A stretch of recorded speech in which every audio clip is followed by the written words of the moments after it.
Tunisia, February 1943. The desert shimmered under the weight of the sun. The air was still until it began to tremble.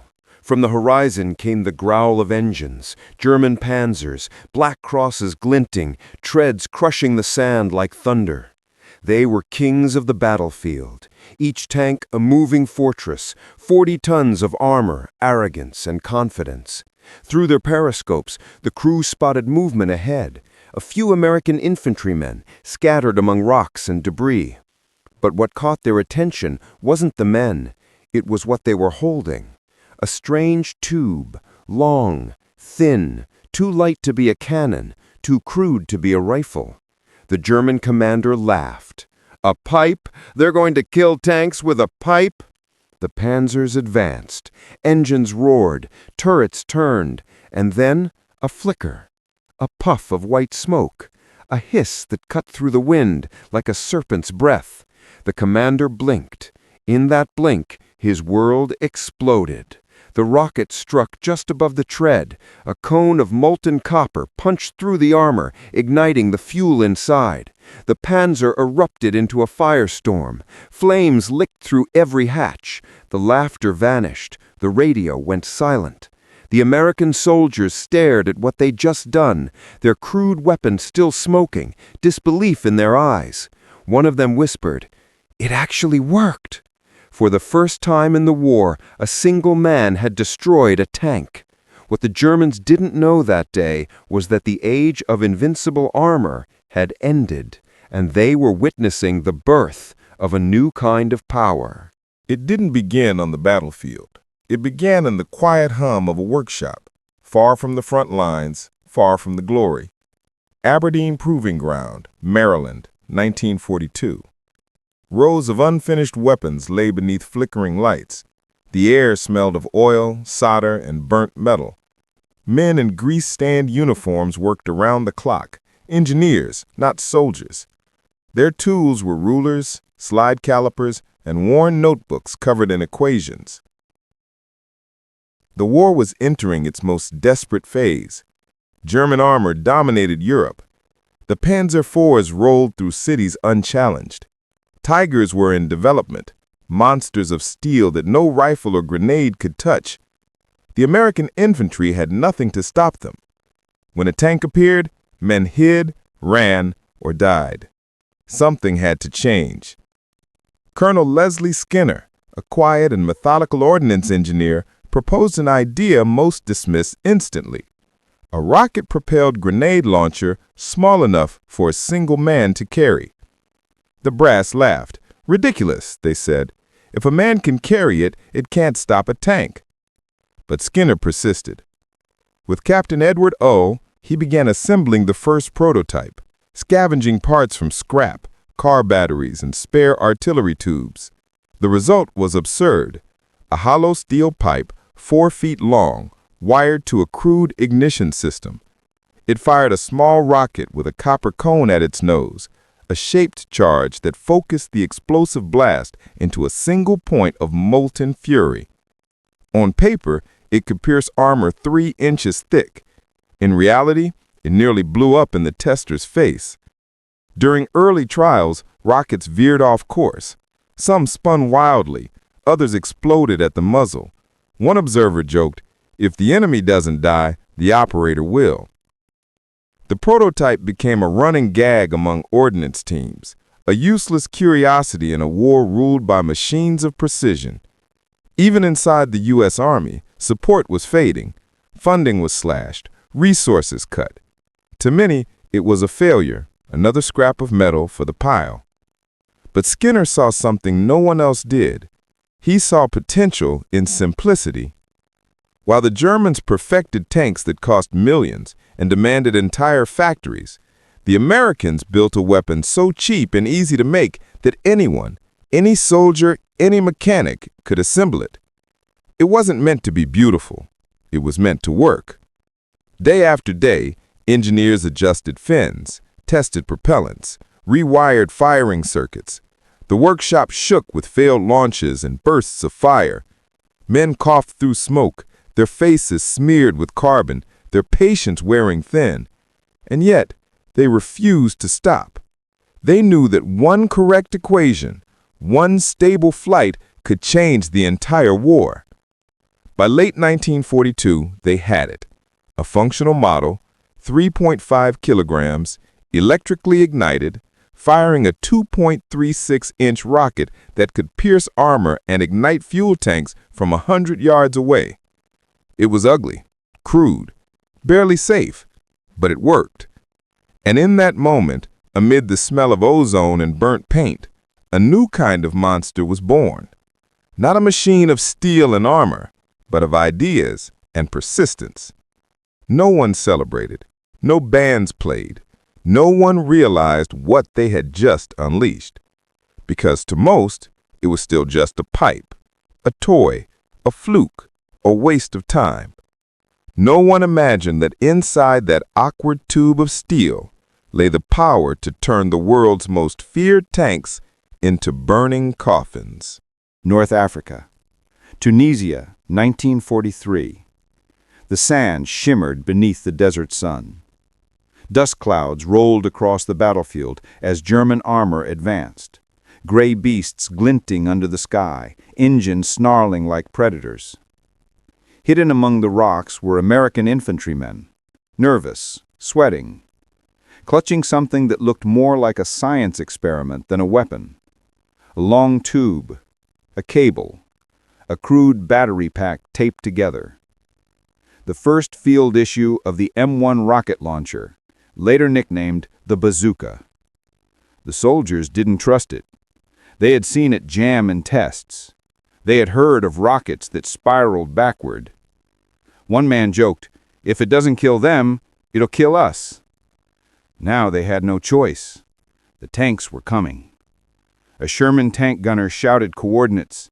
Artillery thundered in the distance, but the Panzers kept rolling. Precise, disciplined, unstoppable. Their tracks crushed everything in their path. The Americans waited until the nearest Panzer was close enough to see the glint in the commander's goggles. The gunner shouldered the launcher, closed one eye, and whispered a prayer. He pulled the trigger. A sputter, a hiss. The rocket left the tube, then veered off course and exploded harmlessly in the sand. The Germans laughed. The second rocket fired. This time it struck the tank but didn't detonate. A dull thud. No fire. The Panzer turned its turret toward them and fired a shell that ripped through the dunes, throwing men and debris into the air. The Bazooka had failed. Later reports would describe the debut in clinical language. Range, insufficient. Accuracy, poor. Reliability, inconsistent. But behind those words was humiliation. Men had died holding a weapon that couldn't save them. The German radio broadcast mocked the new device. "The Americans bring fireworks to a tank battle. We thank them for the entertainment." Even Allied officers began to doubt. One British observer wrote, "Ingenious design, but hopeless in practice. Infantry remained defenseless against heavy armor." The project almost died right there, buried in the Tunisian desert alongside the men who carried it. But for every failure, the engineers back home took notes.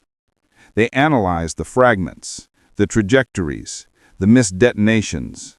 They learned. And they adapted. They replaced faulty wiring, adjusted stabilizing fins, improved the fuse, refined the propellant. Bit by bit, the weapon evolved. What the soldiers saw as a death trap, the engineers saw as data. By the time the war reached Italy, a second generation of bazookas was already in production. Lighter, faster, deadlier.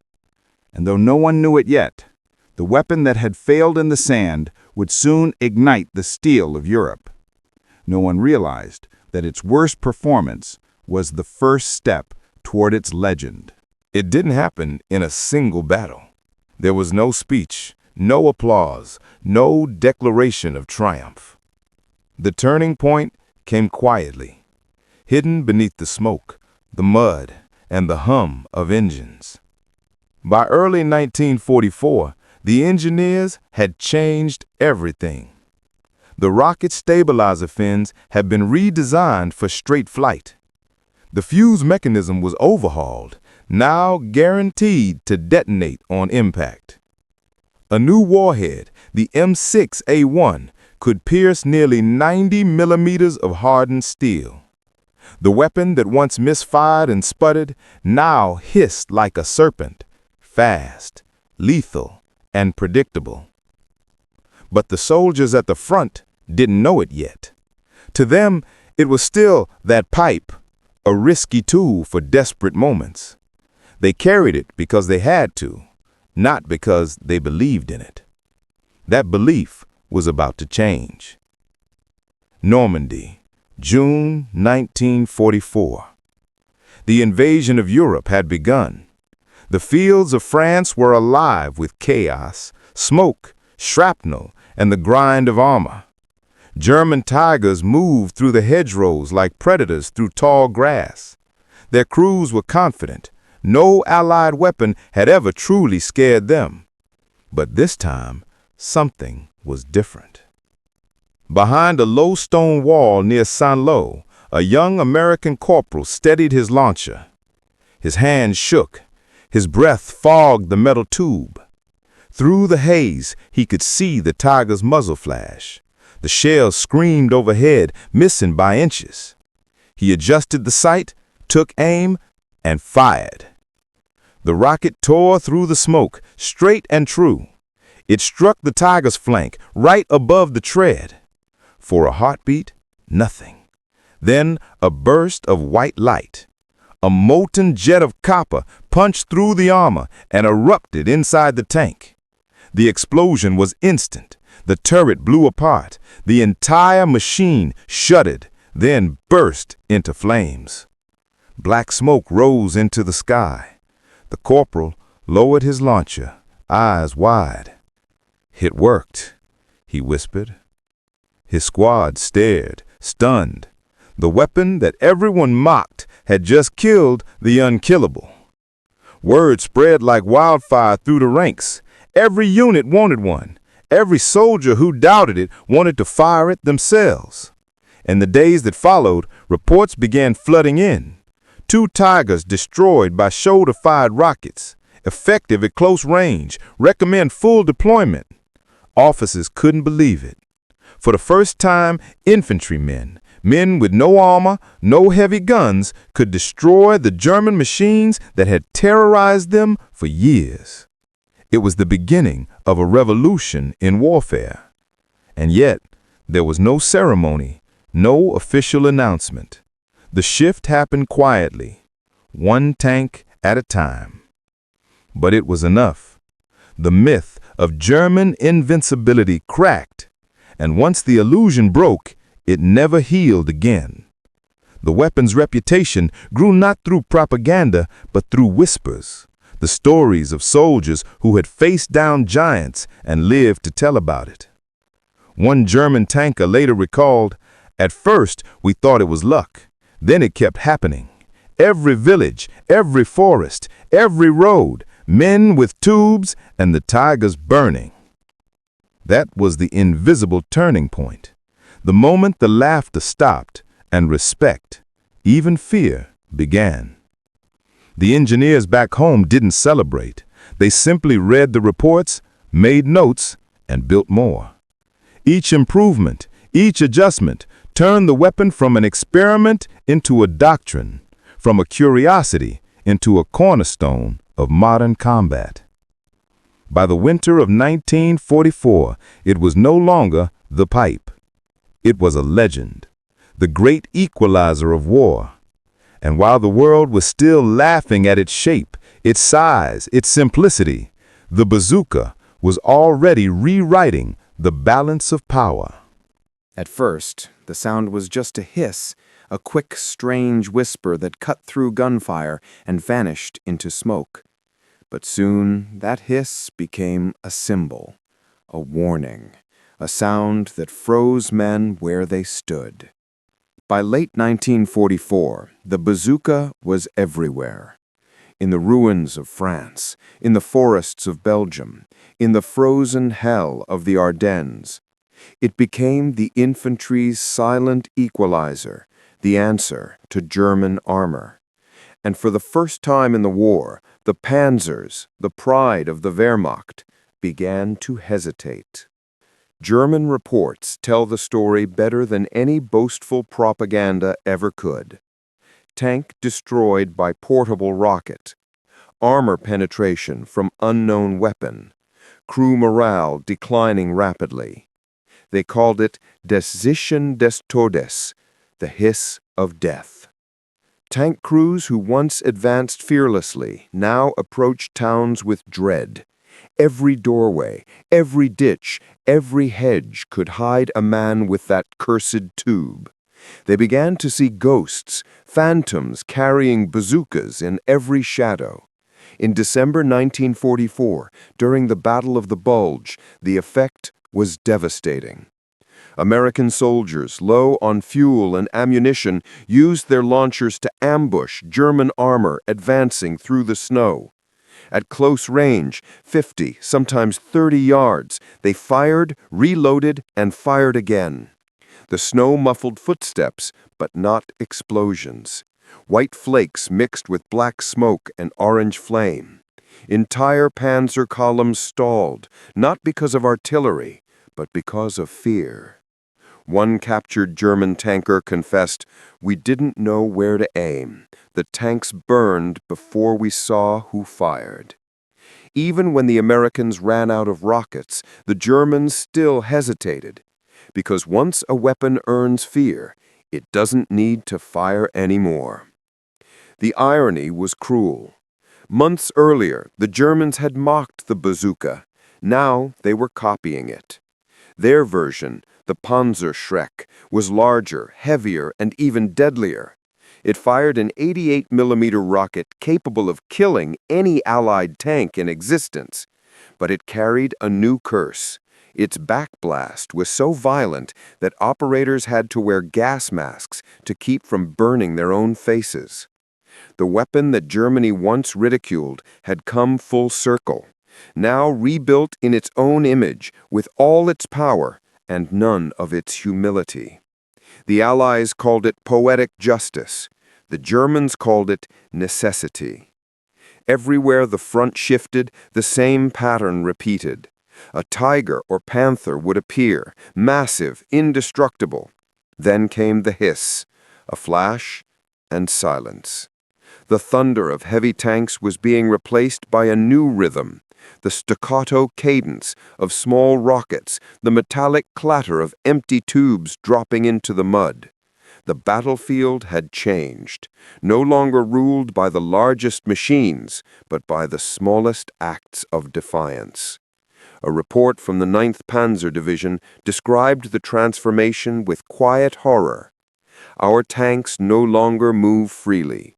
The enemy's light troops are armed with weapons that burn through armor as if it were paper.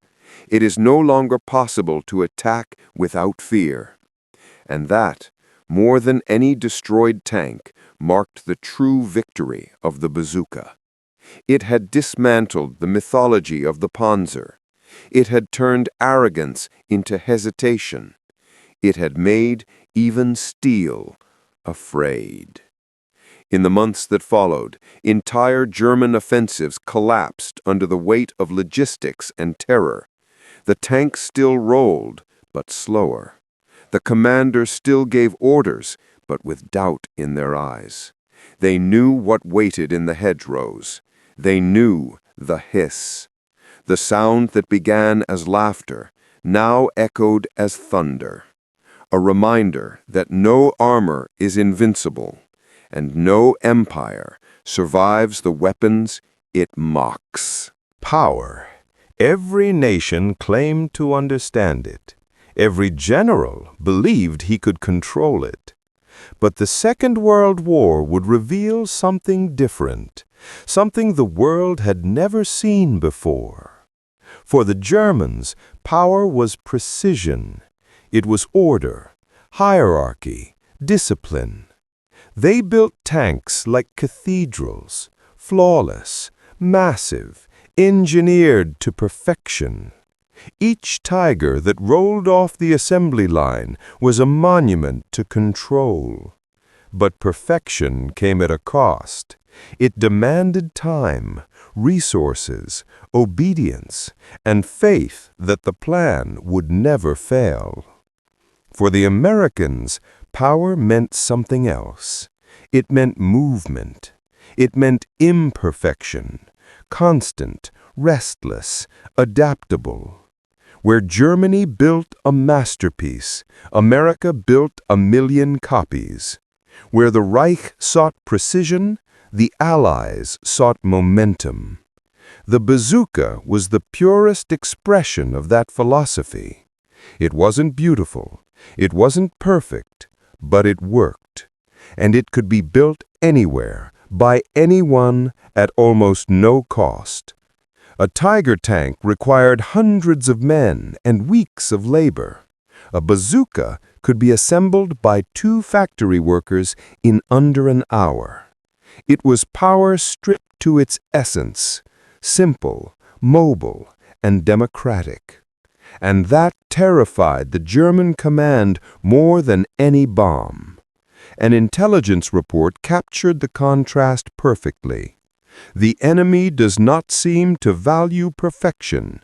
He values results. That was the secret. The United States didn't try to win by building something flawless. They won by building something that could not be stopped. Every mistake became a lesson. Every failure became a blueprint. Every destroyed launcher was replaced the same week it was lost. German officers couldn't comprehend it. They had been raised in a system that punished failure, that demanded obedience. The Americans had been raised in one that rewarded persistence. In that difference lay the new doctrine of power. It was no longer about who built the most perfect weapon. It was about who could build, break, and rebuild faster than anyone else. The bazooka wasn't just a tool of destruction.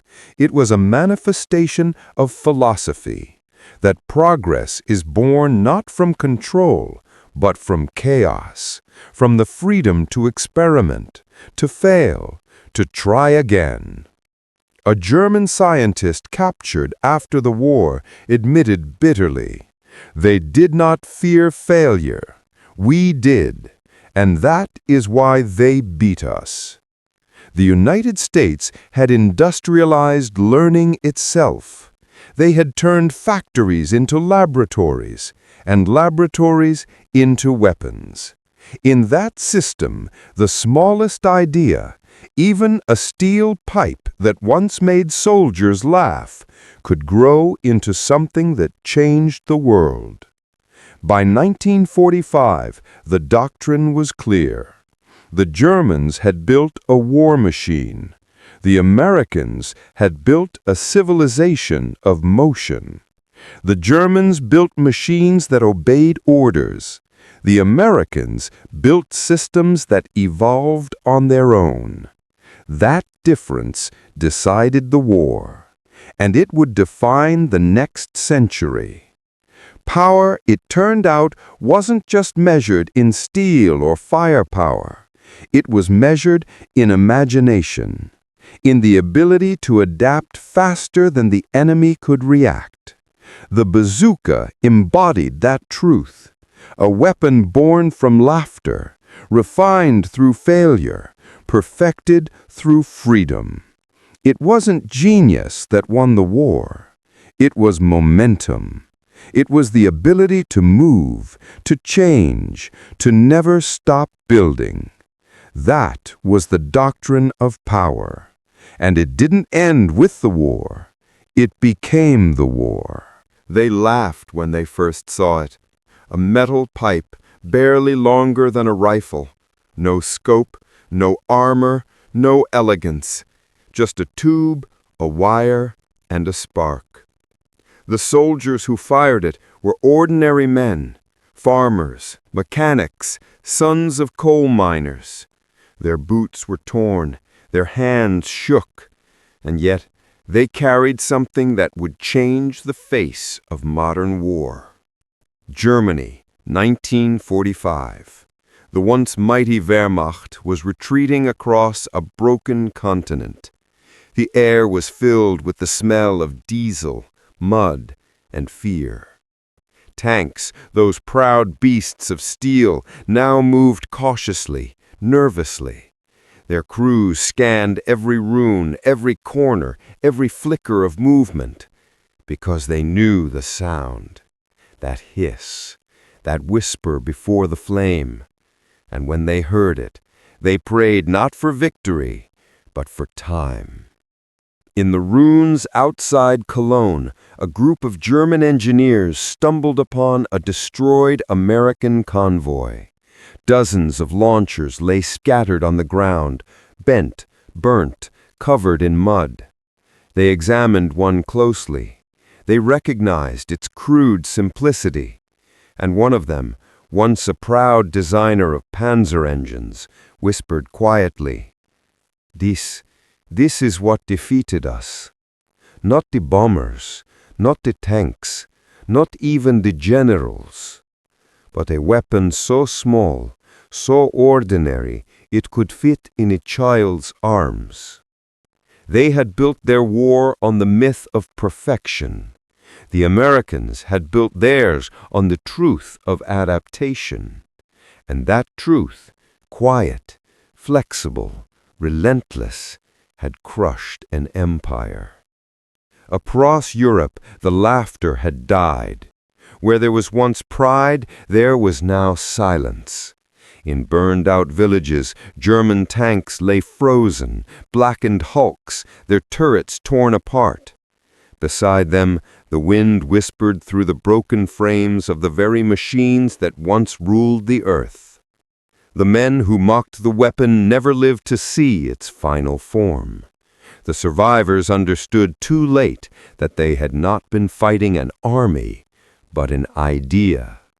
Because the bazooka was never just steel and circuitry. It was proof. Proof that power could belong to anyone, not just to those with the biggest machines or the highest ranks. It was a symbol of what happens when creativity outpaces arrogance. They laughed when they saw it. They stopped laughing when their tanks caught fire. And by the time the smoke cleared, there was no one left to laugh at. The sound that once echoed across the desert, that hiss, that whisper, that flash, had become something eternal, a reminder that no empire is too strong to fall, no weapon too simple to change the world, and no laughter too loud to be silenced by the truth. The thunder spoke, and the steel obeyed. The age of the tank was over. The age of the idea had begun.